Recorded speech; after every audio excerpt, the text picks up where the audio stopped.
Welcome back, folks, to Let's Play Phoenix Wright, Ace Attorney. I'm SamuraiT-X and I'm SamuraiT-X. Well, we've just started the game. Now we're going to actually start our first cross-examination. You guys ready? Yeah, let's do this.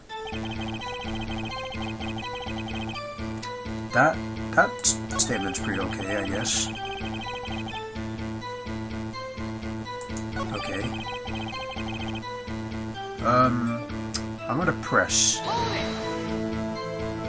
What gave you the idea to do that? Well, the door was half open, you see. Isn't it only human to want to peek? We climb mountains because they are there. It's the same thing. True words have never been spoken. Anyone would look inside. Why did pain climb off so quickly? So you looked at the apartment. What happened then? Then I saw him.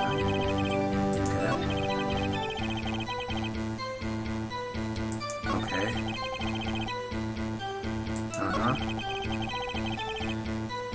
Well, they sit down in the blackout. Go to a park nearby and find a public phone. Aha! Contradiction.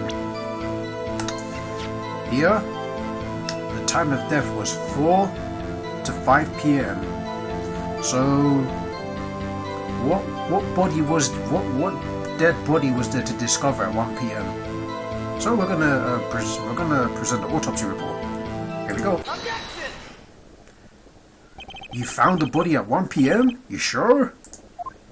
Yes, it was 1 p.m. for certain. Table smash. Frankly, I find it hard to believe. Your statement directly contradicts the autopsy report. I love this theme, the objection theme. The autopsy notes the time of death at sometime after 4 p.m. There was nobody to find at 1 p.m. How do you explain this 3-hour gap?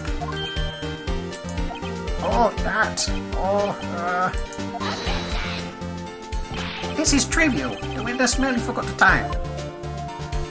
After his testimony, I find it hard to believe. Mr. Sahwit, why were you so certain that you found the body at 1 p.m.? Gee, that's a really good question. Great job, Wright. Way to put him on the spot. That's all you have to do. Point out contradictions. Lies always beget more lies. See through one, and the whole story falls apart. Nice. Wait, I remember now. Would you care to give a testimony again? The time of discovery. You see, when I found the body, I heard the time. There was a voice saying the time. It was probably coming from the television. Oh, but it was 3 hours off, wasn't it? I guess the victim must have been watching a video of the taped program. I guess that's why I thought it was 1 p.m. Terribly sorry about that misunderstanding. I see. You heard a voice saying the time of the taped program. Mr. Wright, you may cross-examine the witness. Right. You know what to do. I've got this one.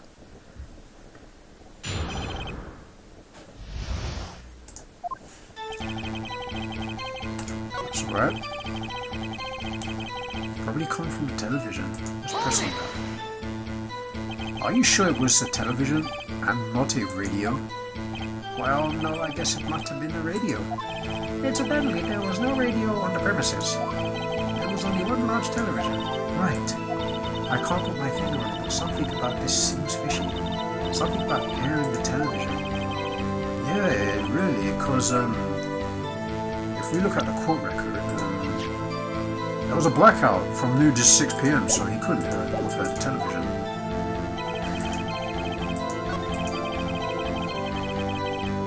So we're gonna press here.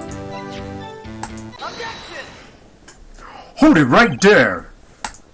The prosecution has said there was a blackout at the time of discovery, and this record proves it. Table smash.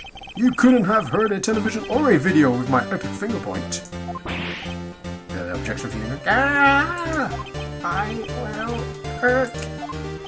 The defense has a point. Do you have any explanation for this, Mr. Sahwit? No, I find it quite puzzling myself. Quite.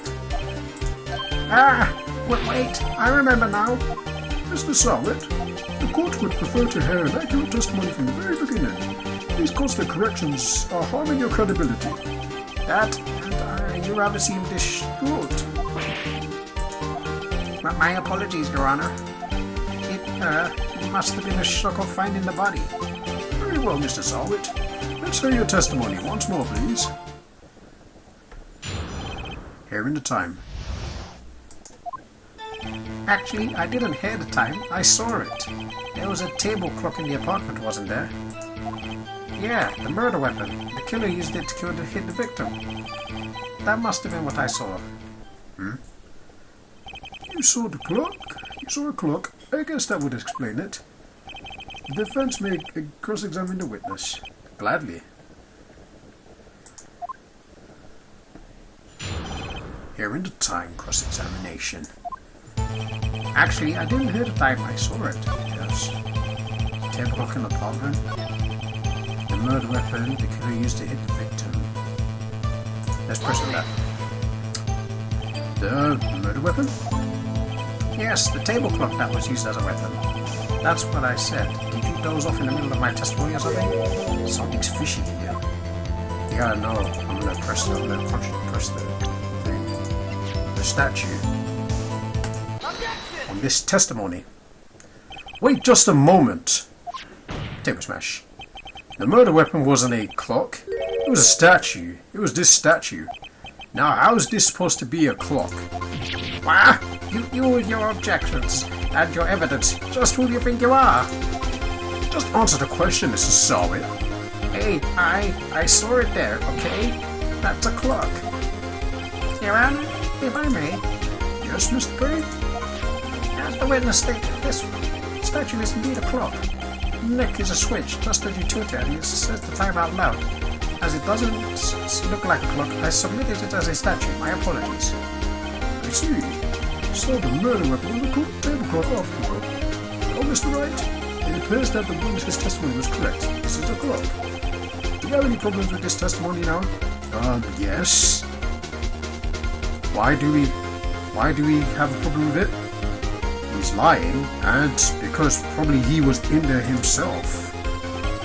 He wouldn't have known if it was a table clock unless he used it himself. So, yeah, Your Honor, there's a gaping hole in the witness's testimony.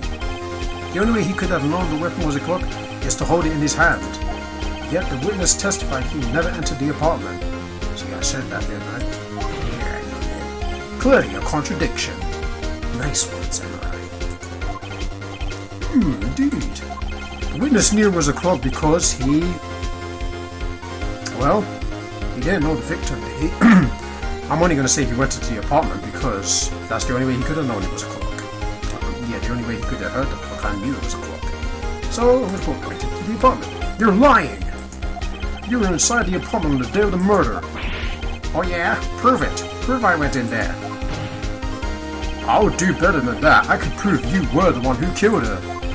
You struck her with the clock, and the shock of the blow triggered the clock's voice. That was the sound you heard. Order in the court. Intriguing. Please continue, Mr. Wright. Yes, Your Honor. Mr. Sahwit, the sound must have left quite an impression on you. Understandable, since the murder weapon spoke just as you hit the victim. That voice was burnt into your mind. That's why you were so certain about the time. What is the meaning of this? This is all baseless conjecture. Baseless? Just look at the victim's face. Just look at the witness's face. Would the witness care to elaborate? Did you strike the victim with the clock? I never.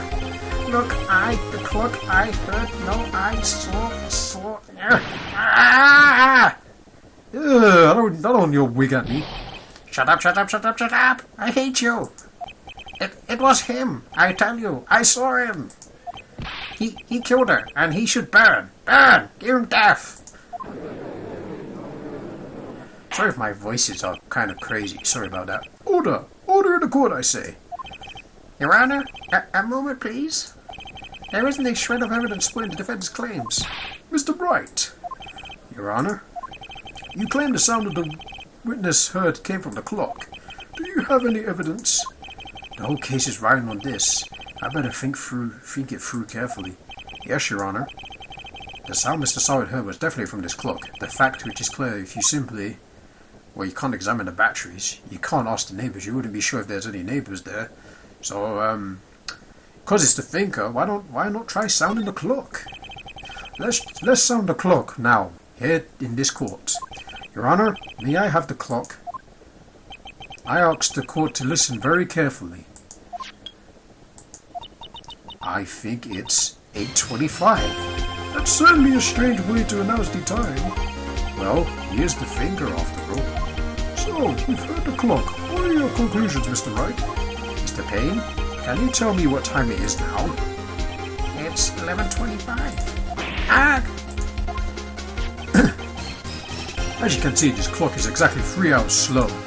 Precisely the discrepancy between what Mr. Sahwit heard and the actual time of death. So Mr. Sahwit, try and talk your way out of this one. Ha! Ha! Ha! You forgot one thing. Uh-oh. What's he talking about? While it may seem like the clock is running 3 hours slow, it proves nothing. How do you know it was running 3 hours slow the day of the murder? If you can't prove that, you don't have a case. Oh man. No. That's a good point. I know. He's right. How am I supposed to prove that? Damn it. I was so close. Mr. Wright, it seems you lack the critical evidence to support your claims. Yes, Your Honor. This means I cannot let you indict the witness. Unfortunately, this ends the cross-examination of Mr. Frank Sahwit. I come all the way down here to testify and look what happens. They treat me like a criminal. A criminal! You lawyers are all slime. Grr, I almost had him. Sorry, Larry. I failed you. There's nothing I can do about it now. Not so fast, Mr. Sahwit. Whoa, Mia. Chief. Listen up, Wright. Don't throw this one away. Not like this. Think. But Chief, it's over. I can't prove the clock was slow on the day of the murder. Nobody can prove that. Well, yeah. But that doesn't mean you can't still win. Try to think it out of the box. Don't waste time down the facts. Assume the clock was 3 hours slow and think through it. Ask yourself, why was the clock 3 hours slow? Figure the reason and you'll have your proof. Right? Can you think of the reason to why the clock was 3 hours slow? She did come back from a holiday.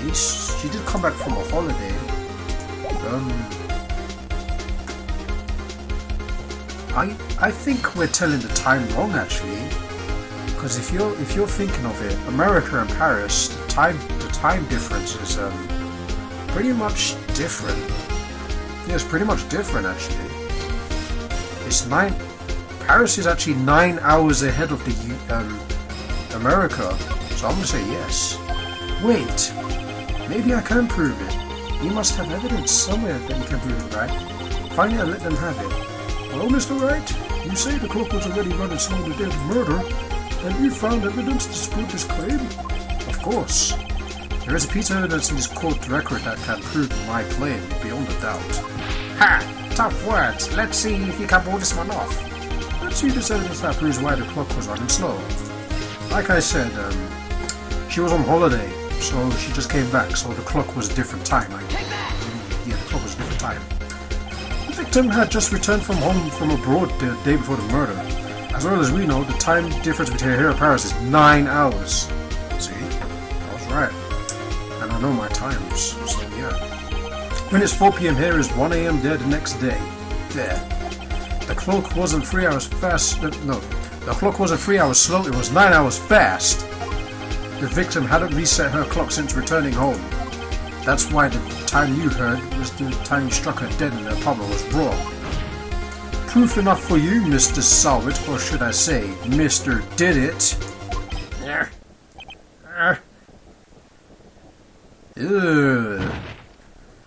And looks like we win. He can't escape out of that. Order! Order, I say! Well, this case had certainly turned out differently than we all expected. Mr. Payne, your client? He was arrested and has been taken away, Your Honor. Very well. Mr. Wright. Yes, Your Honor. I have to say, I'm impressed. I don't think I've ever seen someone complete a defense so quickly. And find a true culprit at the same time. Thank you, Your Honor. At this point, this is only a formality, but this court finds the defendant, Mr. Larry Butts, not guilty! Yeah, confetti in the courtroom! And with that, the court is adjourned.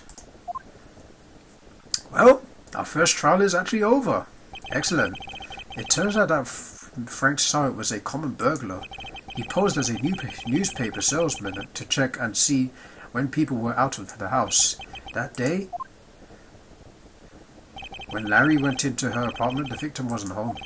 After he left, Mr. Sahwit let himself do his dirty work. While he was searching her place, the victim returned. Flustered, Mr. Sahwit grabbed the nearest blunt object he could find, and unfortunately she died. August 3rd, 2:32 p.m. District Court, Defendant Lobby Number 2. The trial is over. Larry has been cleared. He was not guilty. We win our first trial. Oof. I still can't believe we won. Right, good job in there. Congratulations. Thanks, Chief. I owe it all to you. Not at all. Not at all. You fought your own battles in there. It's been a while since I've seen a trial end on such a satisfying note. I've never seen the Chief looking this happy. If she's this glad, imagine how Larry must feel. My life is over. Larry, you're supposed to be happy. What's wrong now? Oh, Nick. Don't worry about me. I'll be dead and gone soon. Good. Wait, no. I mean, bad. Larry, you're innocent. The case is closed. But my Cindy Windy's gone, man. Gone forever. Larry, she was a... Nah, never mind. Congratulations, Harry. Huh? Harry? Harry? Yes, you. I can practically see the headlines now. Harry Butts innocent. Thanks. I really owe you one. I won't forget this ever. Let's celebrate. Dinner, movie, my treat. Oh no, I couldn't. Hey, I was the one who got you off the hook. Oh, hey. Here, take this. It's a present. A present for me? Wait, wasn't this the evidence then? Actually, I made this clock for her. I made one for her and one for me. Really? You made this? Well, thank you. I'll keep it as a memento. Yo, Nick. Can you believe it? I was so into that chick. And she was just playing me for a fool. Don't that make you want to just cry? Larry, are you so sure? Excuse me? I think she thought quite a lot of you in her own way. Nah, you don't gotta sympathize with me. It's okay? It's okay. No, I'm not just sympathizing, really. Isn't that right? Don't you have something to show your friend? Something that proves how she felt about him. Huh? Oh yeah, right. What the heck is she talking about? Oh, the thinker really, because he said he made two, one for her and one for him. And she took this on holiday. Take that! Check this out. Check this out, Larry. Proof positive you weren't just some chump there. Huh? Where'd you get that clock? Is it the clock you made for her, Larry? She took it with her when she travelled. She probably does need a clock, that's all. You think so? It's a pretty heavy clock to take travelling. Well, make of it what you will. Hey, Nick. I'm glad I asked you to be my lawyer. Really, I am, thanks. Hope that made him feel a little better. Right? I hope you see the importance of evidence now. Also, hopefully you realize things do depend on how you look at them. People too. We never really know if our clients are guilty or innocent. All we can do is believe in them. And our order is to believe in them. You have to believe in yourself. Right? Listen, learn, grow strong. Never let go of what you believe in. Never. Well, I think our work here is done. Shall we be off? Yeah, I guess so. Say, how about dinner on me? We'll drink a toast to innocent butts. Yeah. Oh, speaking of Harry, you were saying part